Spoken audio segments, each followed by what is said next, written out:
गिरिवरधारी जय गोपीजन वल्लभ गिरिवरधारी यशोदानंदन व्रज जनरंजन यशोदानंदन व्रज जनरंजन यशोदानंदन व्रज जनरंजन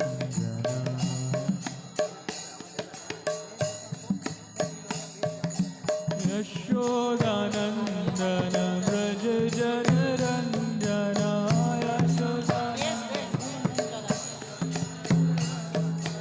यशोदानंदन व्रज जनरंजन यशोदानंदन व्रज जनरंजन यमुना तीरा वनचारी यमुना तीरा वनचारी यमुना तीरा वनचारी यमुना तीरा वनचारी जय राधा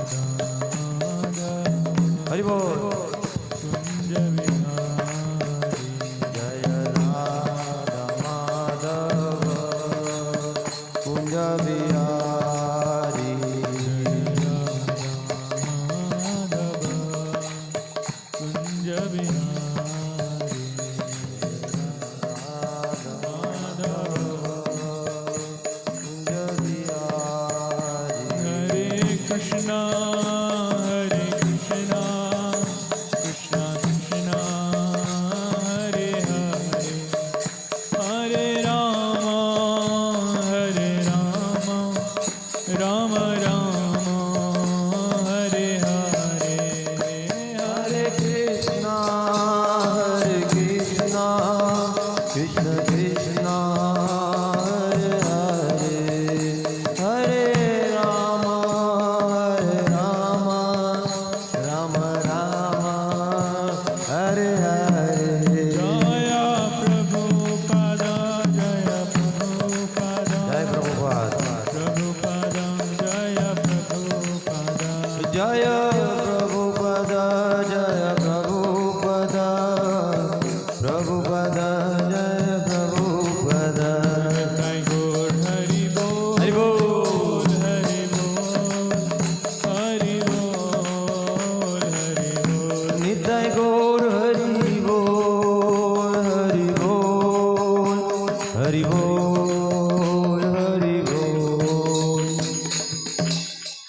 जय श्री श्री गौर निताय की श्री जगन्नाथ बलदेव सुभद्रा महारानी की जगत गुरु शिल प्रभुपाद की संवेद गौर भक्त वृंद की निताय गौर प्रेमानंदे ओम अज्ञानतिमिरन्धस्य ज्ञानञ्जनशलाकया चक्षुरुन्मिलितं येन तस्मै श्रीगुरवे नमः श्रीचैतन्यमनोभीष्टं स्थापितं येन भूतले स्वयं रूपकदा मह्यं ददाति स्वपदान्तिकं वन्देऽहं श्रीगुरो श्रीयुतपदकमलं श्रीगुरुन् वैष्णवांश श्रीरूपं सागरजातं सहगणरघुनाथान्वितं तं सजीवं साद्वैतं सावधूतं परिजनसहितं कृष्णचैतन्यदेवं श्रीराधा कृष्णपादां सहगणललिता श्रीविशाखान्वितां च नमो विष्णुपादाय कृष्णपृष्ठाय भूतले श्रीमते भक्तिवेदान्तस्वामिनिते नामिने नमस्ते सारस्वती देवे गौरवाणी प्रचारिणे निर्विशेष शून्यवादी पाश्चात्यदेशतारिणे नमो महावदन्याय कृष्णप्रेमप्रदायते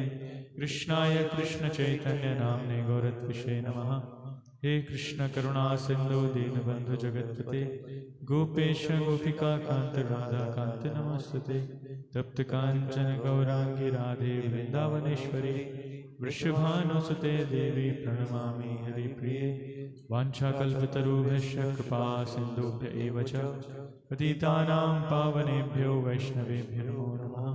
जय श्री कृष्ण चैतन्य प्रभु नित्यानंद श्री अद्वैत गदाधर श्रीवासादि गौर भक्तवृंद हरे कृष्णा कृष्णा कृष्णा हरे हरे हरे राम राम राम हरे हरे हरे कृष्णा।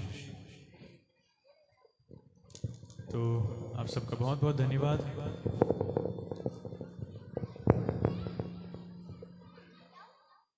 आप काफ़ी लंबे समय से बैठे हैं बहुत सारे भक्त लोग। मुझे पता है टाइम 6:30 का अनाउंस हुआ है और हमारा सेशन स्टार्ट हो रहा है 9 बजे।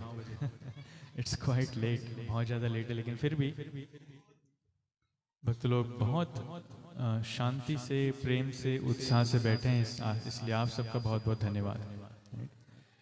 चालू करने से पहले मैं हमारे भक्तों को थोड़ा इंट्रोड्यूस करवाना चाहता हूँ। बहुत सारे भक्त लोग चले गए, तो हमारे साथ उज्जैन से जो भक्त लोग आए हैं उनमें यहाँ पर श्रीपाद अमृत कृष्ण प्रभु जी बैठे हैं। प्रभु जी आप खड़े हो जाइए। अमृत कृष्ण प्रभु हमारे इस्कॉन उज्जैन मंदिर में गीता प्रचार विभाग देखते हैं और विशेषकर पोस्टल के द्वारा जो भगवद गीता होती है, तो पूरे मध्य प्रदेश में ऐसे 3,500-4 हज़ार लोगों को उन्होंने गीता का पाठ कराया है, कोर्स पढ़ाया है, उसके ऊपर एग्ज़ाम ली है। तो उनके मार्गदर्शन में बहुत सारे लोग भक्ति कर रहे हैं। उनके पास में है श्रीपाद आनंद व्रज प्रभु। आनंद व्रज प्रभु उन्होंने इंदौर से मास्टर इन सोशल वर्क्स की पढ़ाई की है और उसके बाद इस्कॉन मंदिर उज्जैन में उन्होंने ब्रह्मचारी के रूप में अपनी सेवाएं दे रहे हैं। अभी हमारा मेडिकल डिपार्टमेंट है, प्रभु जी संभालते हैं। तो हमारे मंदिर में लगभग 95 ब्रह्मचारी हैं। सबकी सेहत का ध्यान प्रभु जी रखते हैं और तो ब्रह्मचारी इसके लिए हमारी माता का रोल प्रभु जी निभाते हैं। बहुत प्रेम से सबकी सेवा करते हैं, बहुत अच्छे से ध्यान रखते हैं। और साथ में और भी भक्त लोग आए हैं। कृष्ण नाम जो मृदंग बजा रहे थे, जो कीर्तन गा रहे थे, कृष्ण नाम प्रभु हमारे संकीर्तन बस के लीडर हैं। वो बस लेकर के पूरे मध्य प्रदेश में अलग अलग जगह जाते हैं और गीता भागवत जैसे ग्रंथ वितरित करते हैं। कितने लोगों ने देखी यहाँ पे संकीर्तन बस? हमारी बस को देखा है कभी? हाँ, कुछ लोगों ने देखा। तो हाँ, प्रतिवर्ष हर साल एक बार बड़वानी में आती है बस।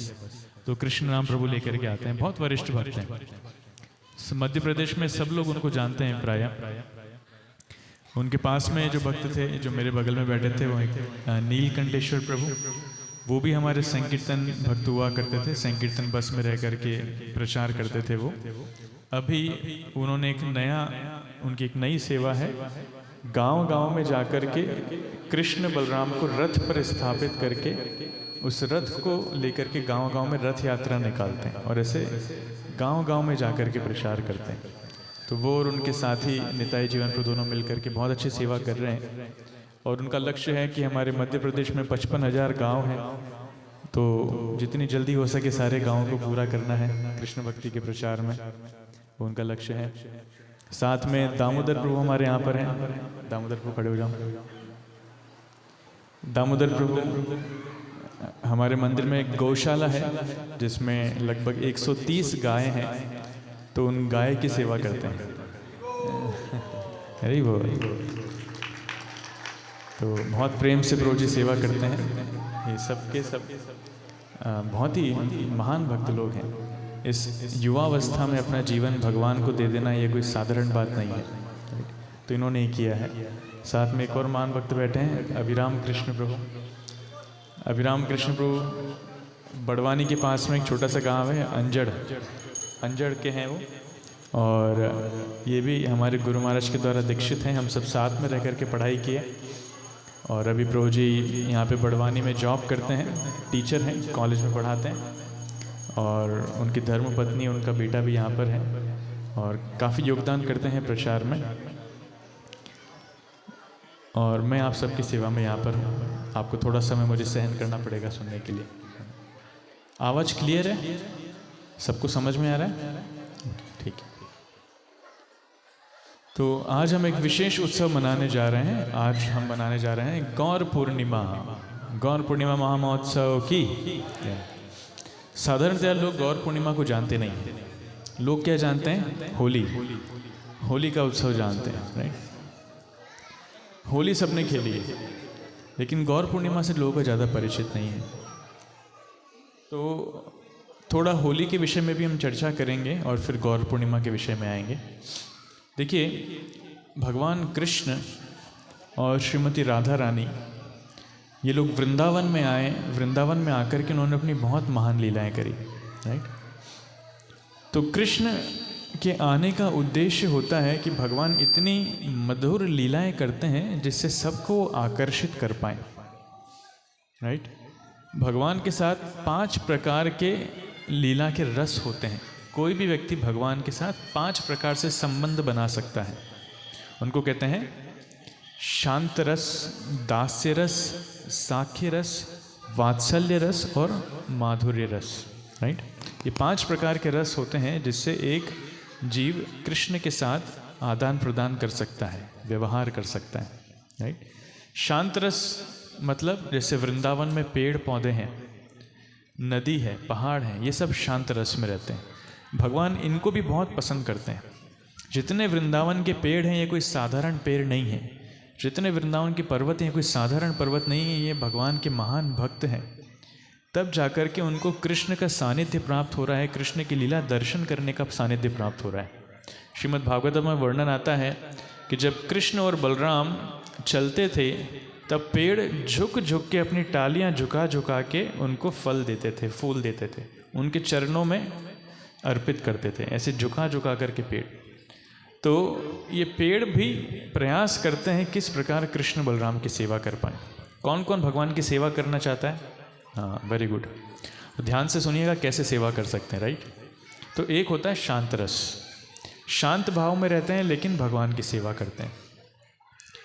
उसके ऊपर होता है दास्य रस। दास्य रस मतलब जब हम एक दास के रूप में, एक सेवक के रूप में भगवान की सेवा करते हैं। राइट, तो दास रस में कौन है? जैसे भगवान राम के लिए हनुमान जी दास रस में है। राइट, दास के रूप में भगवान राम की सेवा करते हैं। तो हनुमान जी की लीला सबको पता है कि हनुमान जी बिना राम की सेवा के रह नहीं सकते, उनको राम की सेवा चाहिए ही चाहिए। राइट, उनको राम की सेवा चाहिए और राम का नाम चाहिए। ऐसा कहते हैं हनुमान जी का प्रणाम मंत्र, हनुमान जी का मंदिर यहीं पर है। यत्र यत्र रघुनाथ कीर्तनम तत्र तत्र कृतमस्तकंजलिम वष्पवारी परिपूर्णलोचनम नमः मारुतिम राक्षसांतकम। मतलब जहाँ जहाँ भगवान राम का कीर्तन होता है वहाँ वहाँ हनुमान जी हाथ जोड़े हुए अपनी आंखों में आंसू लेकर के वहाँ उपस्थित रहते हैं, वो भगवान राम का कीर्तन सुनते हैं। तो भगवान राम के कीर्तन में हनुमान की बहुत आसक्ति है। साथ ही हनुमान जी जो हैं बिना राम की सेवा के रह नहीं सकते। तो जब रावण का वध करने के बाद सारे वानर और सारे अयोध्यावासी वापस अयोध्या लौट कर के आ जाते हैं, तो हनुमान जी का इतना उत्साह है कि वो सारी सेवा खुद ही कर देते हैं। इतना उत्साह है, इतनी एक्टिवनेस है कि हर प्रकार की सेवा हनुमान जी कर देते हैं और अयोध्या वासियों को मौका ही नहीं मिलता। तो सारे अयोध्यावासी सोचते हैं अरे ये क्या बात है, भगवान राम यहाँ पर हैं और हमको सेवा करने का मौका ही नहीं मिल रहा है, सारी सेवा हनुमान जी कर रहे हैं, ये तो गड़बड़ है। तो सब जाते हैं मिल कर के लक्ष्मण के पास कि लक्ष्मण जी आप एक काम कीजिए, एक लिस्ट बनाइए, सबकी सेवा लिस्ट में लिखिए और सबका नाम लिखिए, हर किसी को सेवा का मौका मिलना चाहिए। ऐसा थोड़ी कि सिर्फ हनुमान सारी सेवा करेंगे, हमको भी सेवा का मौका मिलना चाहिए। तो लोग लिस्ट बनाते हैं, लिस्ट में बहुत लंबी लिस्ट होती है, 400-500 नाम होते हैं, सभी भक्तों के नाम लिखते हैं अलग अलग प्रकार की सेवा के। कपड़े कौन धोएगा, कपड़े इस्त्री कौन करेगा, रसोई कौन करेगा, सब्जी कौन लेके आएगा, काटेगा कौन, और अलग अलग प्रकार की जितनी सेवाएं हो सकती सारी सेवा लिख देते हैं और माता सीता से जाकर के अप्रूव करवा लेते हैं। और सीता, लक्ष्मण और अयोध्यावासी मिल करके जाते हैं भगवान राम के सामने कि भगवान राम देखिए, सारे भक्त लोग चाहते हैं कि आपकी सेवा इस प्रकार से चले, तो आपकी इसमें सहमति है कि नहीं। भगवान राम देखते हैं और मुस्कुरा देते हैं, बोले ठीक है मेरी सहमति है। तो सेवा की लिस्ट जो है बोर्ड पे लग जाती है, हर कोई अपनी सेवा देख रहा है, मेरा नाम कहाँ है। हनुमान जी भी आते हैं, हनुमान जी देखते हैं मेरा नाम कहाँ है, तो ऊपर से चालू करते हैं 1 नंबर से, 1 नंबर 2 नंबर 3 नंबर, पूरा पेज देख लेते हैं, वहाँ पे नाम नहीं है कहीं। पेज पलटाते हैं, दूसरे पेज पे देखते हैं नाम नहीं है कहीं। ऐसे करके सारी लिस्ट देख लेते हैं, हनुमान जी का नाम कहीं नहीं होता है। तो हनुमान जी बड़े दुखी हो जाते हैं, क्या भाई इतना दुर्भाग्यशाली हूँ, मुझे सेवा नहीं मिलेगी कोई, ये कैसी बात है। तो छोटा सा उनका मुंह हो जाता है, उस छोटा सा मुंह लेकर के वो जाते हैं भगवान राम के पास। भगवान राम देख करके समझ जाते हैं कुछ तो गड़बड़ हो गई। वो पूछते हैं हनुमान क्या हुआ, तुम उदास क्यों हो। तो बोलते हैं कि भगवान देखिए ये सारी सेवा इन्होंने बांट ली और मेरा नाम कहीं नहीं, क्या मैं कोई भी सेवा नहीं करूँगा आपकी, क्या मैं किसी लायक नहीं हूँ, किसी काम का नहीं हूँ, कोई भी सेवा नहीं कर पाऊँगा। तो भगवान राम कहते हैं ठीक है हनुमान, एक काम करो, इस लिस्ट के बाहर अगर कोई सेवा तुम्हें समझ में आती हो तो वो सेवा तुम ले लो, ठीक है। तो हनुमान जी सोचते हैं और बोलते हैं हाँ एक सेवा है। बोले क्या? बोले आपको जब उबासी आएगी, जम्हाई है ना, जब सोते समय उबासी आती है ना, हाँ, तो उस समय चुटकी बजाने की सेवा में लियो। उबासी के समय लोग चुटकी बजाते हैं, राइट, तो वो सेवा मेरी है। तो हनुमान जी की ये सेवा सुन करके राम जी हंसने लग जाते हैं। बोले ठीक है ले लो। तो सुबह सुबह का समय आया, हनुमान जी भगवान राम के पास में आ गए। राम जहाँ जहाँ जा रहे हैं हनुमान जी साथ में जा रहे हैं। तो क्यों? क्योंकि उबासी कभी भी आ सकती है, तो राम के साथ में रहना पड़ेगा, राइट। तो राम जी जा रहे हैं अपने मंत्रियों के साथ शासन करने, सभा में बैठे हैं, हनुमान जी एकदम बगल में बैठे नीचे, कभी भी उबासी आ सकती है। तो बहुत देर हो गई, राम जी को उबासी नहीं आ रही, भगवान का ध्यान जाता है हनुमान की तरफ, ये बेचारा ऐसे ही उदास होकर के बैठा है, कोई सेवा नहीं मिल रही। तो जानबूझ करके कभी कभार राम जो है उबासी ले लेते हैं, हाँ, तो हनुमान जी एकदम एक्टिव हो जाते हैं चुटकी बजाने के लिए, उछल करके चुटकी बजाते हैं। तो इस प्रकार से सेवा चल रही है। तो सुबह से लेकर के शाम तक हनुमान जी किसके साथ हैं? राम के साथ हैं। अब रात का समय आ जाता है, राम जी अपने बेडरूम जाते हैं सीता माता के पास, और हनुमान जी पीछे पीछे अंदर। माँ सीता बोलती है हनुमान कहाँ आ रहे हो, ये हमारा बेडरूम है। हनुमान जी बोलते हैं माता बेडरूम तो ठीक है, ये रात का समय है, रात के समय सबसे ज़्यादा उबासी आती है, तो मेरी सेवा का टाइम तो अभी चालू हुआ है। तो सीता माता अपना सिर पकड़ लेती है, अरे भाई इसको कोई सेवा दो, नहीं तो हमको सोने भी नहीं देगा ये। तो तब जाके लिस्ट चेंज करते हैं। कहने का तात्पर्य देखिए, हनुमान की भगवान की सेवा करने में कितनी रुचि है, इसको कहते हैं दास्य भाव।